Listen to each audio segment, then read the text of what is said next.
Hi hello ನಮಸ್ಕಾರ, welcome to my channel. ನಾನು ನಿಮ್ಮ RC ಕನ್ನಡಿಗ. ಗೈಸ್, ಇವತ್ತಿನ ವಿಷಯ ಬಂದು ಡೆವಿಲ್ ರಿಲೀಸ್ ಆಗಿ ಇವತ್ತಿಗೆ 1 ವಾರ ಆಯಿತು ಅಂತ ಹೇಳ್ಬೋದು. 1 ವಾರದ ಕಲೆಕ್ಷನ್ ಎಷ್ಟಾಗಿದೆ ಅಂತ ಈ ವಿಡಿಯೋದಲ್ಲಿ ತಿಳಿಸ್ಕೊಡ್ತೀನಿ. ಫಸ್ಟ್ ಡೇ ಎಷ್ಟಾಯಿತು, ಸೆಕೆಂಡ್ ಡೇ, ಥರ್ಡ್ ಡೇ, ಯಾವ ದಿನ ಎಷ್ಟೆಷ್ಟಾಯಿತು ಕಲೆಕ್ಷನ್ ಅಂತ ತೋರಿಸ್ಕೊಡ್ತೀನಿ. ಅದ್ರ ಜೊತೆಗೆ ಒಟ್ಟಾರೆ 1 ವಾರದಲ್ಲಿ ಡೆವಿಲ್ ಸಿನಿಮಾ ಎಷ್ಟು ಬಾಕ್ಸ್ ಆಫೀಸ್ ಕಲೆಕ್ಷನ್ ಮಾಡಿದೆ ಅಂತ ತಿಳಿಸ್ಕೊಡ್ತೀನಿ.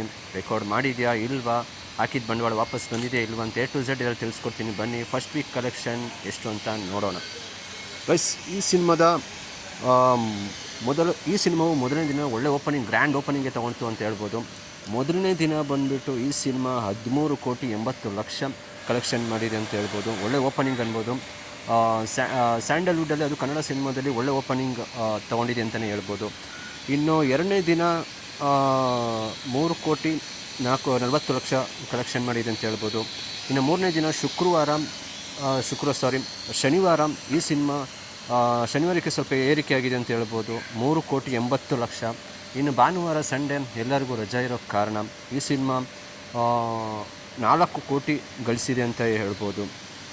ಇದು ಕಡಿಮೆನೇ ಅನಿಸ್ಬೋದು ದರ್ಶನ್ ಅವರ ಸಿನಿಮಾಕ್ಕೆ, ಆದರೆ ಓವರಾಲ್ ಆಗಿ ಪ್ರೆಸೆಂಟ್ ಸಿಚುವೇಶನ್ ಪ್ರಕಾರ ಇದು ಒಳ್ಳೆ ಕಲೆಕ್ಷನ್ ಅಂತ ಹೇಳ್ಬೋದು. ಭಾನುವಾರಕ್ಕೆ ಏನಿದೆ, ಗುರುವಾರ, ಶುಕ್ರವಾರ, ಶನಿವಾರ, ಭಾನುವಾರ ಒಳ್ಳೆ ಕಲೆಕ್ಷನ್ ಮಾಡಿದೆ ಅಂತಲೇ ಹೇಳ್ಬೋದು. ಒಳ್ಳೆಯ ರೀತಿಯಲ್ಲಿ ಮುನ್ನುಗ್ತಿತ್ತು. ಆದರೆ ಏನೇ ಆದರೂ ಸೋಮವಾರ ಕಲೆಕ್ಷನ್ ತುಂಬ ಇಂಪಾರ್ಟೆಂಟ್ ಅಂತಲೇ ಹೇಳ್ಬೋದು. ಇನ್ನು ಸೋಮವಾರ ಕಲೆಕ್ಷನ್ ವಿಚಾರಕ್ಕೆ ಬಂದರೆ ತುಂಬ ಇಳಿಕೆಯಾಗಿದೆ ಅಂತಲೇ ಹೇಳ್ಬೋದು. ಅದು ಬಂದು 1,45,00,000 ಕಲೆಕ್ಷನ್ ಮಾಡಿದೆ. ಇನ್ನು ಮಂಗಳವಾರ 1,10,00,000. ಇನ್ನು ಬುಧವಾರ, ಅದು ಫಸ್ಟ್ ವೀಕ್ ಕೊನೆಯ ದಿನ, 90,00,000 ಕಲೆಕ್ಷನ್ ಮಾಡಿದೆ ಅಂತ ಹೇಳ್ಬೋದು. ಒಟ್ಟಾರೆ ಈ ಸಿನಿಮಾ 28,45,00,000 ಕಲೆಕ್ಷನ್ ಮಾಡಿದೆ ಅನ್ಬೋದು. ಇನ್ನು ವರ್ಲ್ಡ್ ವೈಡ್ ಕಲೆಕ್ಷನ್ ಟೋಟಲ್ಗೆ ಬಂದರೆ ವಿಷಯ 30 ಕೋಟಿ ರೌಂಡ್ ಫಿಗರ್ ಅಂತ ಹೇಳ್ಬೋದು. 30 ಕೋಟಿ ಕಲೆಕ್ಷನ್ ಮಾಡಿದೆ ಒಂದು ಫಸ್ಟ್ ವೀಕಲ್ಲಿ.